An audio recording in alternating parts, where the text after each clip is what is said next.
Hello students, मैं एक बार फिर से आपके लिए डायरेक्ट इनडायरेक्ट स्पीच में changing of near by words अर्थात समीपता प्रकट करने वाले शब्दों को किस प्रकार से हम डायरेक्ट से इनडायरेक्ट में बदल देते हैं, अर्थात जब उसमें डायरेक्ट आपके नरेशन में आएंगे तो किस तरह से बदलेंगे, ये आपको नियम में बताने वाला हूँ। तो आइए देखते हैं कि किस तरह से नियम का क्या कहता है और कौन से वर्ड्स होते हैं। तो देखिए लिखा हुआ है, where there is any kind of near by words use in reported speech we should change into following. अर्थात जब कभी नियर बाई वर्ड्स का अर्थात समीपता प्रकट करने वाले शब्दों का प्रयोग डायरेक्ट में होता है तो इनडायरेक्ट बनाते समय उसे निम्न प्रकार से बदल देते हैं। जैसे दिस आएगा तो उसे दैट में बदल देंगे, दीज का दोज में, दीज को दोज में, एगो को बिफोर में, नाउ को देन में, टुडे को दैट डे में, यस्टरडे को प्रीवियस डे में, टुमारो को नेक्स्ट डे में और हेयर को देयर में। तो आइए इन शब्दों को बदलने के लिए कुछ एग्जाम्पल्स समझ लेते हैं। तो हमारे एग्जाम्पल जो है वो इस प्रकार से हैं, तो आइए देखते हैं। तो एग्जाम्पल कुछ इस प्रकार से हैं, लिखा हुआ है। जैसा पहला एग्जाम्पल है, he said to Mohan he will do this kind of work.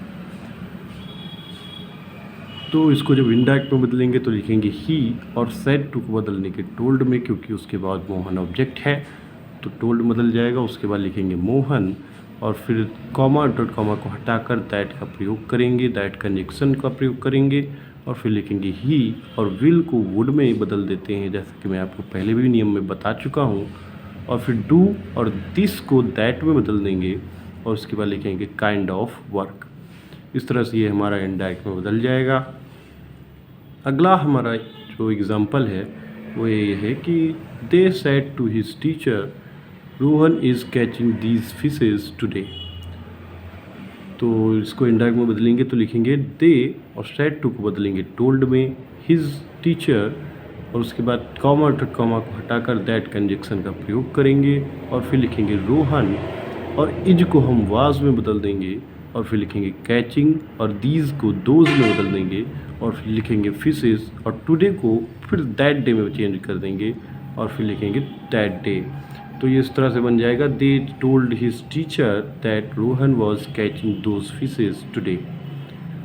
अगला हमारा एग्जाम्पल है, लैंचो said I was hungry yesterday. तो इसको जब इनडायरेक्ट में बदलेंगे तो लिखेंगे लैंचो सेड कॉमा डॉट कॉमा को हटाकर दैट कंजक्शन का प्रयोग करेंगे। अब देखिए सेड को हमने टोल्ड में नहीं बदला, क्यों? क्योंकि यहाँ पर इसके बाद ऑब्जेक्ट नहीं है, तो हम दैट कंजक्शन का प्रयोग कर देंगे। उसके बाद लिखेंगे आई को अब बदल देंगे ही में, क्योंकि आई जो होता है फर्स्ट पर्सन होता है और वो सब्जेक्ट के अनुसार चेंज होता है। तो यहाँ पर सब्जेक्ट लैंचो है और लैंचो एक थर्ड पर्सन है, उसके लिए प्रोनाउन का प्रयोग करेंगे ही। तो यहाँ पर लिखेंगे ही और ही के साथ वॉज का प्रयोग होता है तो वॉज लिखेंगे और फिर लिखेंगे हंग्री और फिर यस्टरडे को प्रीवियस डे में बदल देंगे। तो इस तरह से ये बदल जाएगा, लैंचो said that he was hungry previous day. और आशा करता हूँ आपको ये एग्जांपल्स समझ में आएंगे। इसी तरह से जो शब्द हैं अन्य जो आपके नियर बाई वर्ड्स हैं उनको बदल देंगे। आशा करता हूँ आपको ये समझ में आ गए होंगे। थैंक यू सो मच, बहुत बहुत धन्यवाद।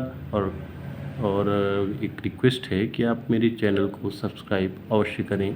थैंक यू सो मच, बहुत बहुत धन्यवाद।